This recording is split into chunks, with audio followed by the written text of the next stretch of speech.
चलिए ठीक है, कमलनाथ ने भले ही इन गारंटियों को लाया हो, इसके अलावा जो पुरानी पेंशन योजना है उसके बारे में, किसानों की कर्ज माफी के बारे में भी उन्होंने चर्चा की थी, और अब बीजेपी सरकार में भी ये बात आ रही है कि हम उन पर भी बात करेंगे। यानी हो सकता है कि चुनाव से पहले ही उन पर कुछ ना कुछ ऐलान कर दिया जाए शिवराज सरकार के द्वारा, देखिए और वो देखिए सत्ता में है तो जाहिर सी बात है कि एक वो चीज आप अमल में भी देखिए, ला देंगे इस चीज को।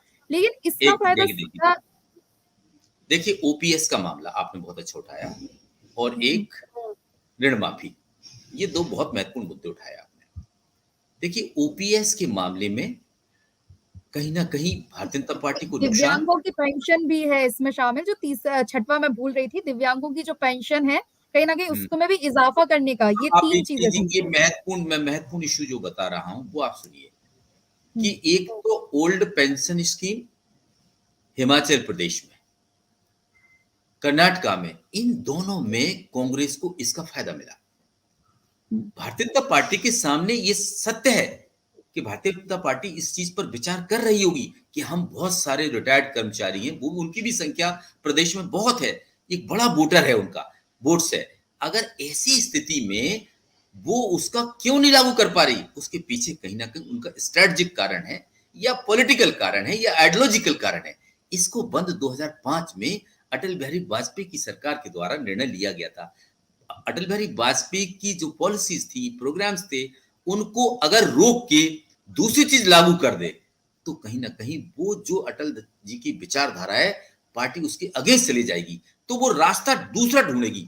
ओपीएस लागू नहीं करेगी, मैं भी कह रहा हूं, अनाउंसमेंट नहीं होगा, रास्ता ढूंढेगी जिससे कि उनको खुश किया जाए। यानी कि आपने देखा होगा कि जो पेंशनर्स हैं उनके डीए बढ़ाए गए, कुछ ना कुछ चीजें सी चल रही हैं। लेकिन जब 2005 के बाद जो लोग भर्ती हुए हैं, उनका क्या होगा, उनको अपने भविष्य की चिंता है। इसलिए ओपीएस के मामले में कहीं ना कहीं भारतीय जनता पार्टी सरकारें जहां भी हैं, उनको ये चैलेंज बड़ा फेस करना पड़ रहा है।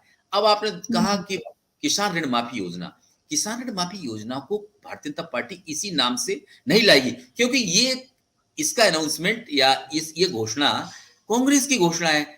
उस समय आपको याद हो 3 राज्यों में चुनाव थे हिंदी लैंड्स के, छत्तीसगढ़, राजस्थान, मध्य प्रदेश, जहां जहां भी राहुल गांधी गए वहां उन्होंने किसान ऋण माफी की बात की। तीनों राज्यों में सरकारें बनी, दोनों राज्यों में वहां किसान ऋण का माफ हुआ, लेकिन मध्य प्रदेश में हालात उनकी पार्टी के साथ समय ने नहीं दिया, जिसके कारण उनकी पार्टी बीच में ज्योतिरादित्य सिंधिया के जाने के बाद गिर गई पर सत्ता में। तो वो पहले उन्होंने बस एक चीज कमी कर दी, first phase, second phase, third phase, 50,000, 1 lakh, 2 lakh, अगर ये एक बार में प्लानिंग करके उसको कर देते तो शायद ये दाग भी उन पर नहीं लगता। इसीलिए भारतीय जनता पार्टी उनको इस मामले में घेरती है। तो भारतीय जनता पार्टी किसान ऋण माफी योजना तो ला नहीं सकती, लेकिन उसने एक चीज की है, उसने जो ऋण माफी ऋण ऋण था, उस ऋण के कारण जो किसान डिफाल्टर्स हुए, उन डिफाल्टर किसानों का इंटरेस्ट दे दिया, जो इंटरेस्ट के कारण डिफाल्टर हो रहे हैं। तो इंटरेस्ट सरकार ने लगभग दो ढाई 2200 करोड़ के लगभग कुछ दिया है मेरे ख्याल से।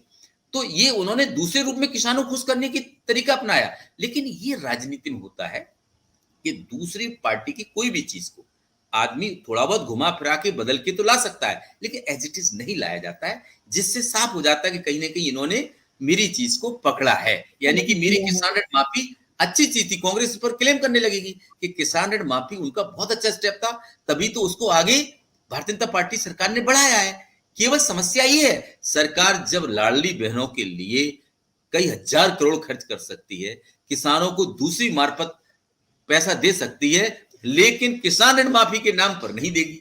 तो इसके पीछे हम्म, कारण वही है। अब ये कोई दूसरे नाम से भी लाएंगे, लेकिन ऋण माफी के मामले में ये स्टेप हम्म, नहीं लिया जाएगा, दूसरे सपोर्ट दे सकते हैं। जैसे आपको जी, बताऊं, 2015-18 के इलेक्शंस में मध्य प्रदेश में स्पेशली किसान बड़ा मुद्दा था, और क्योंकि किसानों की हत्याएं भी हो गई थी, गोली कांड में कुछ मंदसौर में किसान चले गए, किसानों की आत्महत्याएं भी बहुत हो रही थी प्रदेश में। तो कांग्रेस ने उस समय एक बेहतरीन मुद्दा उठाते हुए इस चीज को लाया। और एक कारण और भी था, एक लंबे समय से जब सरकार चलती है तो सरकार के कारण एंटी इनकम्बेंसी आती है, एक वो कारण। दूसरा किसानों को पकड़ा, और क्योंकि मध्य प्रदेश आप जानते हैं कृषि आधारित प्रदेश है, यहाँ की 70 से 80% इकोनॉमिक एग्रीकल्चर पर डिपेंड करती है। तो ऐसे में इस मुद्दे को पकड़ पकड़ कर उन्होंने 2018 का किला फतेह किया, लेकिन वो भी थिन मार्जिन के साथ। मार्जिन क्या था? अगर ओवरऑल वोट पर शेयर देखा जाए तो भारतीय जनता पार्टी का 0.3% कांग्रेस से अधिक था, लेकिन नंबर ऑफ सीट्स कांग्रेस की 5 ज्यादा थी।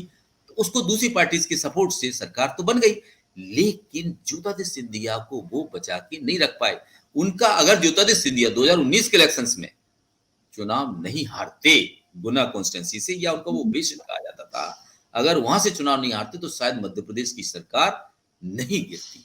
उनके हारने एक मध्य प्रदेश की कांग्रेस सरकार के गिरने के रूप में इसलिए देखा जाता है कि शायद ज्योतिरादित्य को ये लगने लगा होगा कि अब शायद कांग्रेस में उनका भविष्य नहीं है। और अगर वो दो जो बात आरोप लगाते हैं कि इस सरकार ने किसानों का ऋण माफ नहीं किया, इस सरकार ने संविदा कर्मियों को यानी जो अतिथि विद्वान थे उनको रेगुलर नहीं किया, अगर इन बातों पर वो पार्टी छोड़ के दूसरी पार्टी में गए, दूसरी पार्टी के साथ सत्ता बनाई, तो फिर उन दोनों बातों को उन्हें फुलफिल करना चाहिए था। इसलिए ये दो केवल एक सामने दिखाने के कारण थे, वास्तविकता में ये कारण नहीं थे। कारण वो मेजर कारण जो था वो कहीं ना कहीं वही एक बड़ा कारण था जिसके कारण उनको कहीं ना कहीं अपनी राजनीतिक भविष्य पर एक बड़ा प्रश्न लगता हुआ दिख रहा होगा। अगर आपको पता हो, ग्वालियर चंबल रीजन में कांग्रेस की जब जब गवर्नमेंट रही, सिंधिया परिवार का दबदबा हमेशा रहा।